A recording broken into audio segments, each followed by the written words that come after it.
Сырымның ойына әсем түссе, оның қылығына қытығы келгендей, әбден дегбірі кететіні бар. Жүрегі дүрсілдеп, денесі бір сып бір суиды. От қой ол, от. Ұялы телефоны шиқ ете қалды.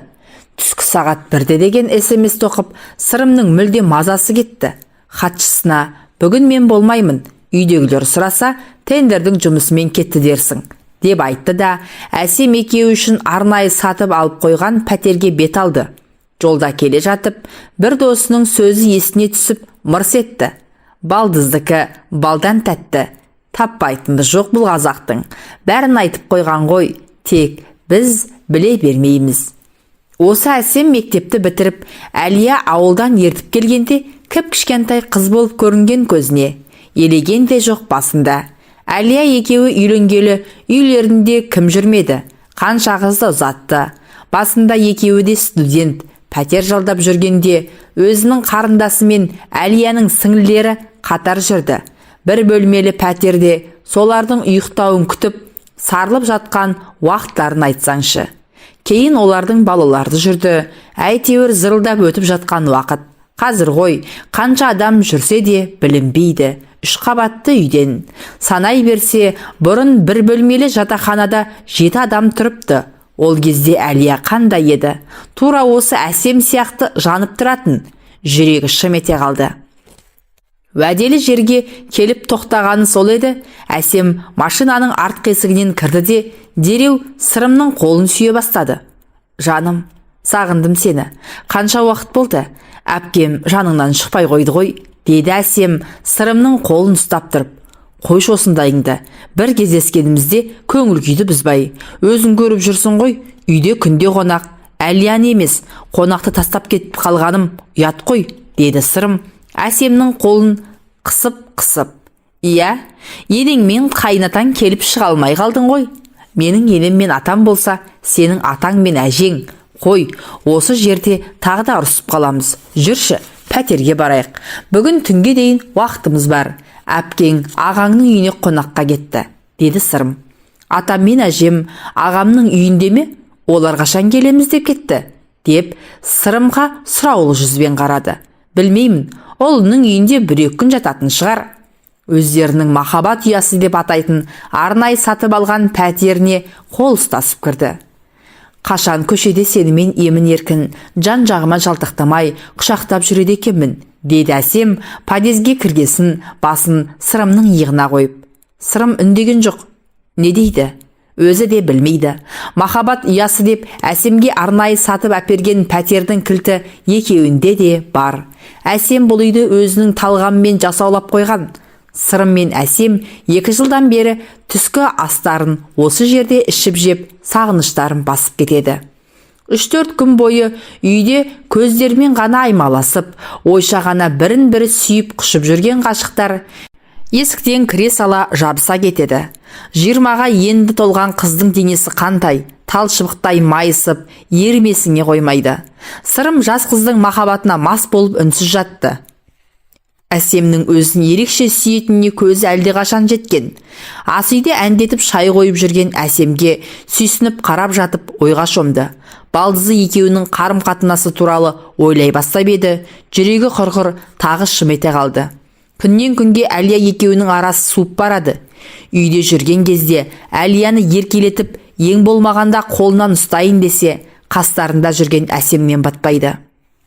Өз үйінде өзі ұрлық жасап жүргендей, қатынына жолаудан қалды. Әлия екеуінің анда-санда шүйіркелесіп отырғанын көрсе бітті, Әсемнің мазасы кетеді. Түскі кездесу ұрыс-керіс, жылау-сықтаумен аяқталады. Әлияға сіңліңді бөлек шығар десе, кіп-кішкентай қызды жалғыз қайда шығарамын? 3 қабатты үйден бір бұрышыңды қимайсың ба деп, ертең ағам сөйлемей ме деп, ол әңгімені тоқтатып тастады. Қайынағасы келген сайын, Құдай бізге сендей күйеу баланы бергеніне рахмет. Қыздың оқуын төлеп те жатырсыңдар, үйлерінде тұрып та жатыр. Ауылда отырып қызымыз не болды деп қайырмаймыз да уайымдамаймыз, рахмет деп кетеді. Ал бұл жүр, не істерін білмей басы қатып. Басында жеңіл қалжыңнан басталған балдыз бен жезде ойыны енді міне өзінің ойынша өмірлік машақатына айналып тұр. Тұрыңыз жезде, шай дайын, деді мазақтай кірген әсемді қолынан ұстап өзіне тартып еді, ол да құшағына құлай кетті. Күндегідей асығыс емес. Бүгін екеуі де еркін, түнге дейін уақыт бар. Әсем кеше атаммен әжеммен бірге ағамның үйіне барамын деп Әлия әпкесінен сұранып кеткен.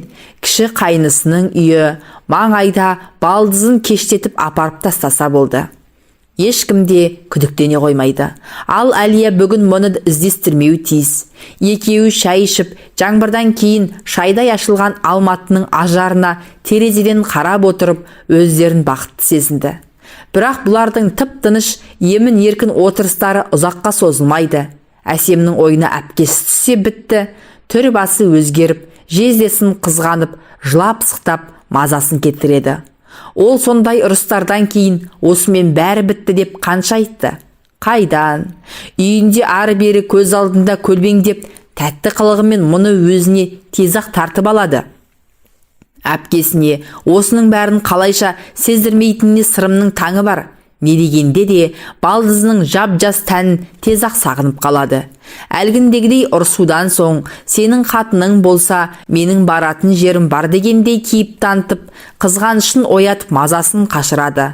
Ақыры өзінің қалай әсемнің қойнынан шыққанын білмей қалады. Көзден кетсе көңілден кетер меді. Бірақ әсем 12 ай бұның үйлерінде. Жезде, осы жүрісімізді бір күні әпкем біліп қойса қайтеміз? Қойшы әсем, сен де айта береді екенсің. Ол қайдан біледі, егер сен өзің айтып қоймасаң? Қашанға дейін осылай тығылып жүре береміз? Біліп қояма деп қатты қорқам. Ойласам, өле салғым келеді. Қай Құдай мені сенің үйіңе алып келді екен. Әсем, осы күнді ұрыспай, ренжіспей өткізейікші. Қанша күннен бері сенің есіңді сағындым. Саған айтуға оңай. Мен күнде Құдайдан әпкем біліп қоймаса деп тілеймін. Бірақ сені көрген кезде өзімді ұстай алмай қаламын. Мен де ұсталып қалып, елге қарабет болам ба деп қорқамын. Басқа қыз жоқ па, дейді ғой естіген жұрт.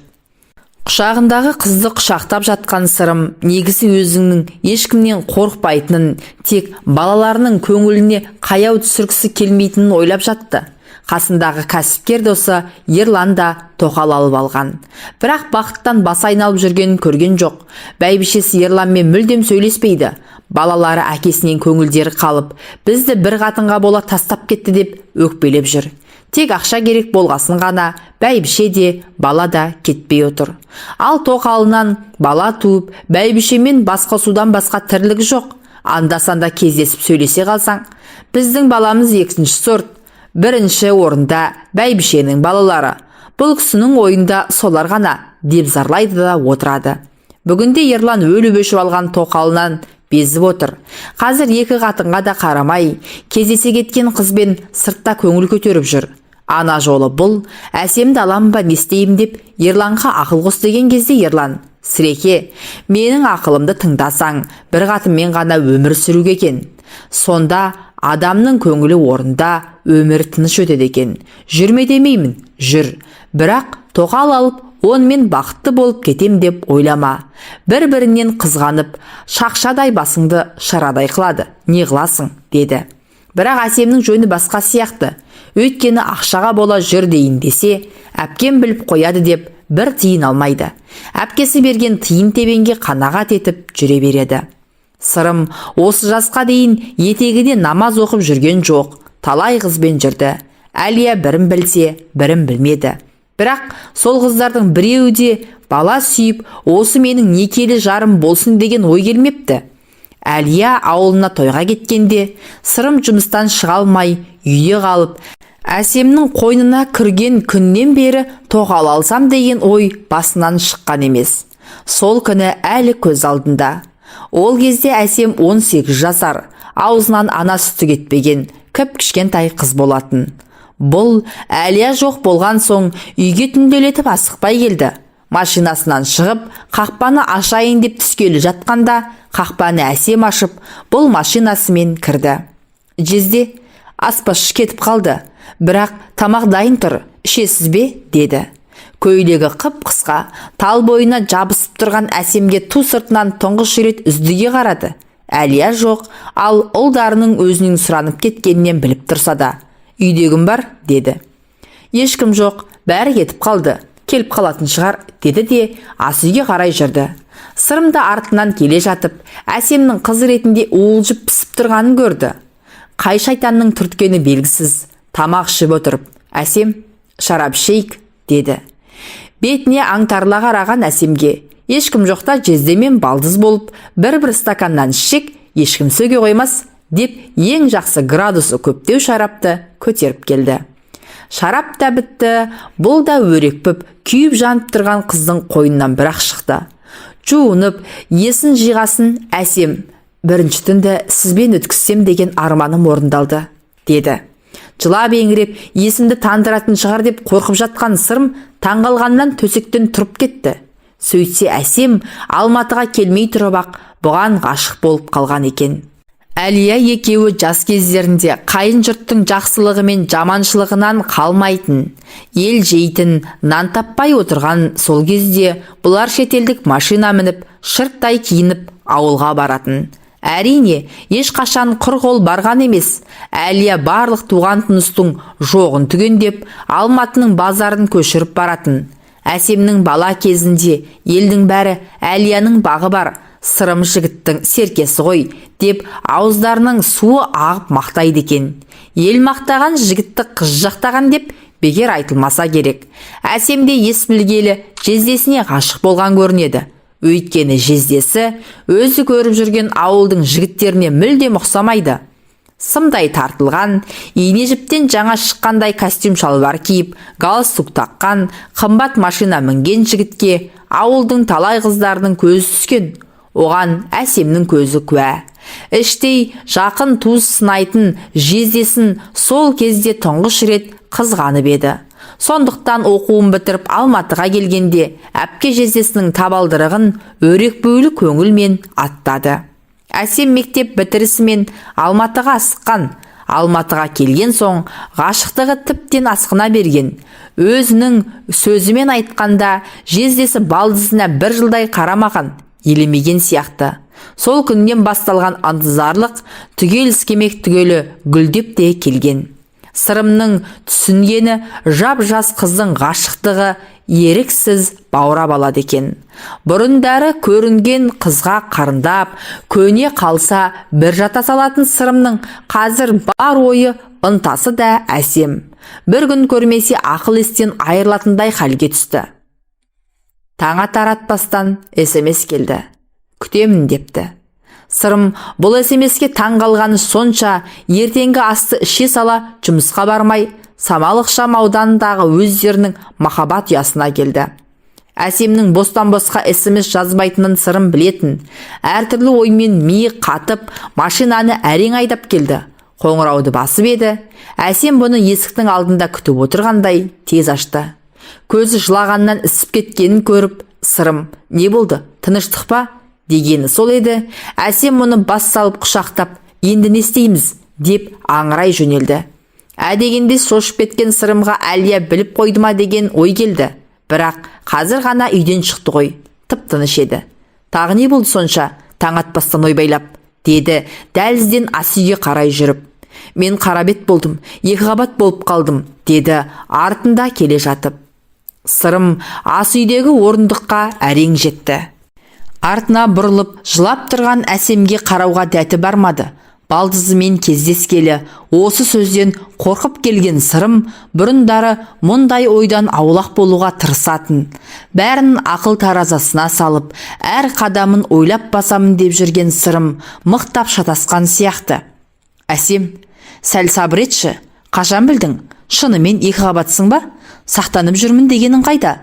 Сырымның сасып қалған түрін көргеннен соң ба, әлде өзі күйіп тұрма, Әсем теріс жауап бере бастады. Жоқ, өтірік қалжыңдап тұрмын. Жоқ, сен жақында бәрі дұрыс дедің ғой, сақтанып жүрім дегенің қайда? Әй, Құдай жазалайым десе, қарабет қылам десе, қиын емес екен ғой. Кеше сабақта отырып басым айналғансын, құрбыммен дәрігерге барғанмын. Ол кісі қарап гинекологқа жіберді. Содан УЗИге түстім. Міне қара, 5 айдан асып кетіпті. Менде етеккірім жақында ғана келіп кетті. Мүмкін емес десем, 2 қабат болғанда етеккір міндетті түрде тоқтайды деген заң жоқ. Кейбір келіншектерде жүктілік кезінде де етеккір келе береді. Сіздің ағзаңыз сондай әйелдердің қатарына жатады, деді. Деп Сырымға қарады да тағы да жылай бастады. Сырым не дерін білмей аңырап отырды да қалды. 45-ке келгенше мұндай мүсәпір жағдайды басынан көшіріп көрген жоқ шығар. Бірақ уақыт өткен соң ғана. Жылай бермей бір амалын қарастырайық. Бұл бала маған да, саған да керек жоқ. Мен қазір таныс дәрігерге хабарласамын. Алып тастайды. Деп дауысын қаттырақ шығарып жылай бастаған Әсем сөз айта алмай басын шайқай берді. Аңырамай тоқташы, біреу өлген жоқ қой, деді Сырым, өзін ұстай алмай. Сырымның даусы қатты шықты ма, әлде өзі де шаршады ма? Әсем жылауын кіл тоқтатты. Абортқа кеш, деді дәрігер. Сол ғой менің кешеден бері жылап жүргенім. Не істеймін енді? Әке шешем не дейді енді? Жылай бермеші жаным. Сен маған сенесің ғой. Мен өзім бәрін шешемін. Құдай бұл баланы бізге беріп отырса, онда амал жоқ, туасың. Қалай сонда? Әлі әпкемді қайтеміз? Бір мәнісі болар. 2-3 күнде бір шешімге келермін. Сен оған дейін осы үйде жат. Әпкеңе бірдеңе дей сал, деді де өзі де отыра алмай жұмысқа кеттім деп шығып кетті. Басқа қызға осылай ғашық болса, ешқандай ойланбастан Әлияны тастап кете беретін еді. Ал ол екеуі бір үйдің қыздары болып тұр ғой. Қайнағасы естісе не болар екен? Өзі сондай адал, өмір бойы мектепке сабақ беріп, шәкірт тәрбиелеп, біреудің ала жібін аттамаған жан. Қарындасы екеуі үйленгенде бұларға ең көп қолдау көрсеткен де қайнағасы. Ал мұның істегені мынау. Басқа адам болса, Сырымның байлығына қарап, я дей салар меді. Бірақ қайдам, басқа көнсе де қайнағасы көнбейді-ау. Жазғы демалыста жақындап қалды. Әсемнің де ауылға демалысқа баратын мерзімі жақын. Ал бармаса қалай болады? Сол үшін Әсемді шетелге жіберу керек. Басқа амал жоқ.